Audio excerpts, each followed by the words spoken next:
What up, Bugles? I want to welcome you to this video and to our Comics Bugle channel, your go-to spot for everything omnibus and oversized.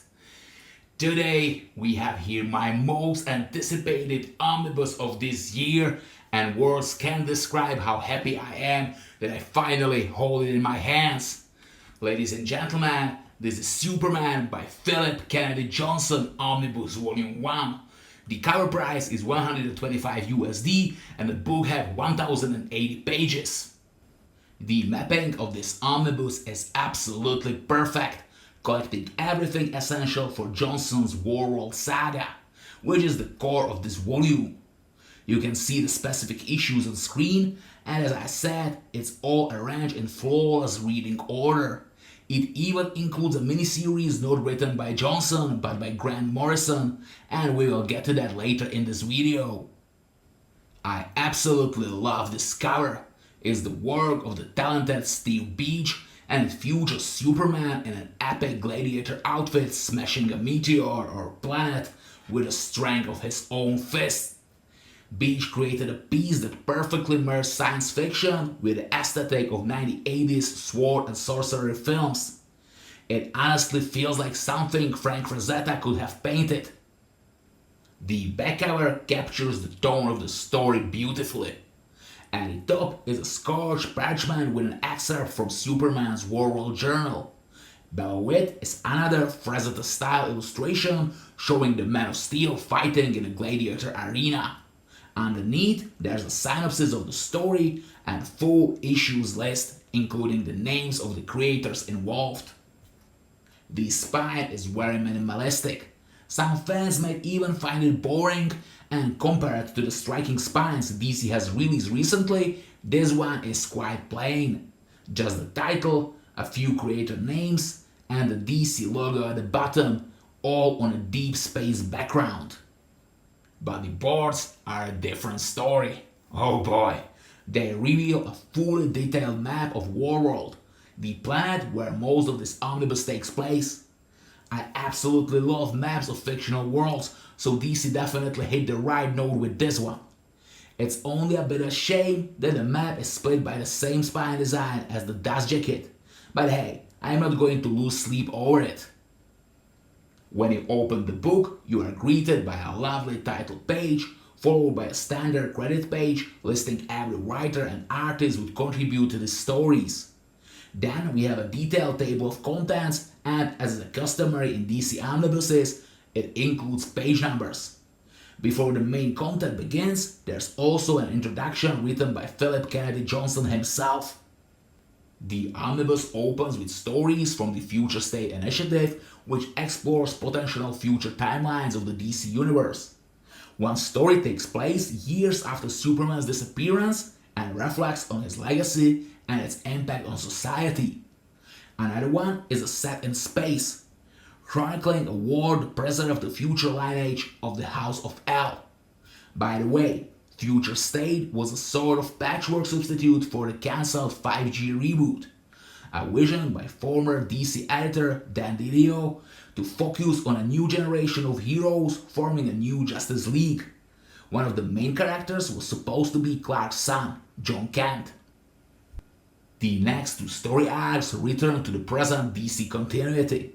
At this point, Johnson was in a tough position with Superman, having to work with a mess left by Brian Michael Bendis, like John Kent's aging and the public reveal of Clark's identity.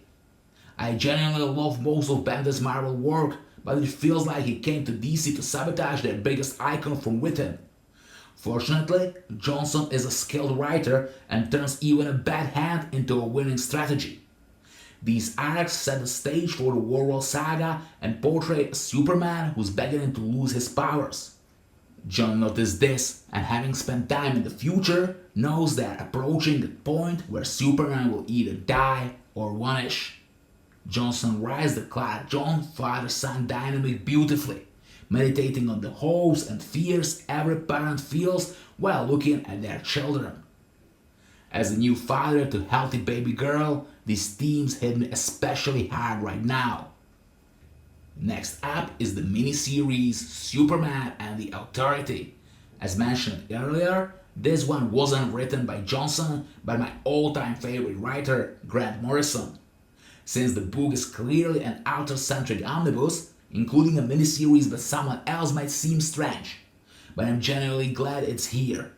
It is a brilliant story where Morrison explores topics like internet trolling and the rise of white supremacy in an original, unique, and sharply witty way. It is also an essential part of the Warworld saga, as it shows a weakened Superman assembling a Black Ops team of heroes, anti-heroes, and villains to accompany him on his mission to Warworld. We are talking about characters like Manchester Black, the fan-favorite couple Midnighter and Apollo, and the Dark Sorceress, Enchantress. Fun fact, Morrison originally wrote this miniseries as both a farewell to superhero comics and as a standalone story outside of continuity. It was only later that Johnson decided to include this as the prologue to his Warworld saga. That's why things like Superman's JFK references may seem confusing or out of place. I recommend not overthinking these details. The miniseries is great, and if you can overlook those inconsistencies, it actually fits quite well. And next starts Warworld saga itself. Superman learns the refugees from Warworld have arrived on Earth, bearing strange markings and carrying a fragment of a weapon, a key to an ancient cosmic mythology that Johnson builds with surprising cohesion. More than just slaves, these refugees are symbols of Mongul's reign of terror and the cosmic injustice Superman cannot ignore. What follows is one of the most selfless acts in Superman history. He, with his authority team, willingly leaves Earth, knowing his powers are fading, to liberate Warworld not with a force, but with hope and ideology. Once on Warworld, the comics transform into a grim sci-fi epic, with Superman stripped of his abilities, imprisoned and forced to fight in Mongul's gladiator arenas. But unlike other gladiators, he doesn't fight to survive. He fights to inspire. Across multiple issues, we see him symbolically light a fire in the hearts of enslaved. Through mythic storytelling, coded symbols, and acts of mercy, Superman sparks a revolution. Phillip Kennedy Johnson clearly approaches Superman as a myth and metaphor. This isn't just the guy in a cape. This is the moral spine of the DC universe. The Warworld saga wrestles with massive ideas. For example, oppression versus liberation. Warworld is built on slavery, but it's also about mental enslavement. Superman doesn't just free people physically. He liberates their minds and shows them they deserve better. Next, we have here the true meaning of strength. Mongul equates strength with domination. Superman shows that true strength lies in compassion, perseverance, and the ability to inspire change. And also, we have here myth building. In a fascinating twist, Superman becomes a religious symbol for the Warworld clans. Johnson smartly used Warworld's alien culture to explore how myths are born, spread, and weaponized. And finally, the role of sacrifice. Superman knows he may die on Warworld and acts as he already has. His commitment to doing the right thing, even when no one is watching, is the bedrock of this entire story. It's hard to overstate how emotionally resonant these themes become by the end. Readers watch not just the superhero tale, but a story of belief, endurance, and legacy. The Warworld saga is not only epic in writing, but visually breathtaking. Artists like Daniel Sampere, Ricardo Federici, and Miguel Mendonca deliver some of the most cinematic pages in recent Superman history. Ricardo Federici's art, in particular, elevates the saga into high fantasy sci-fi territory, with painterly textures, haunting character designs, and incredibly detailed environments.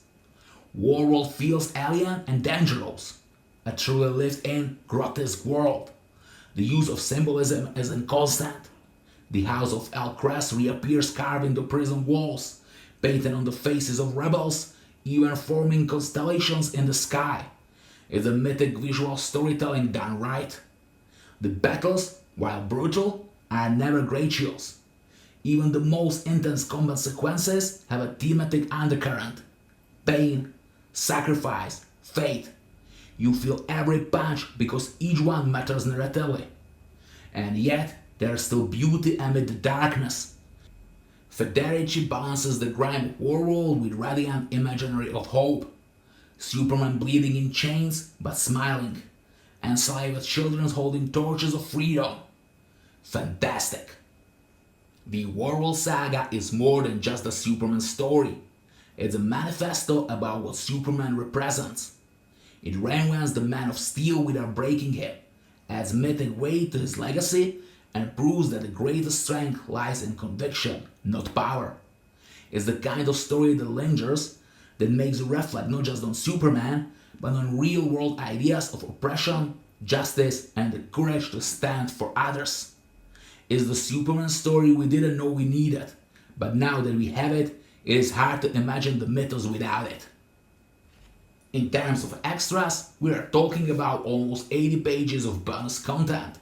That includes Clark Kent's Warworld journal, which I do count as an extra, as well as the usual behind-the-scenes material like scripts, sketches, character designs, layouts, and covers. And of course, there's an enriched gallery of variant covers as well. And that's all.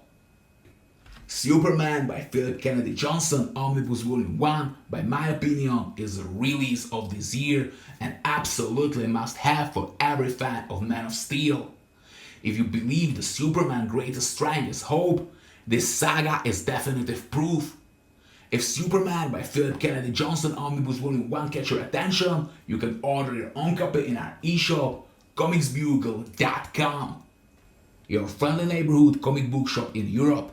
Accept the great catalogue of collected, deluxe and absolute editions, epic collections and omnibuses, we guarantee you eco-friendly Hulkproof packaging, free shipping in whole EU, and option to pre-order your comic book now and pay for it later.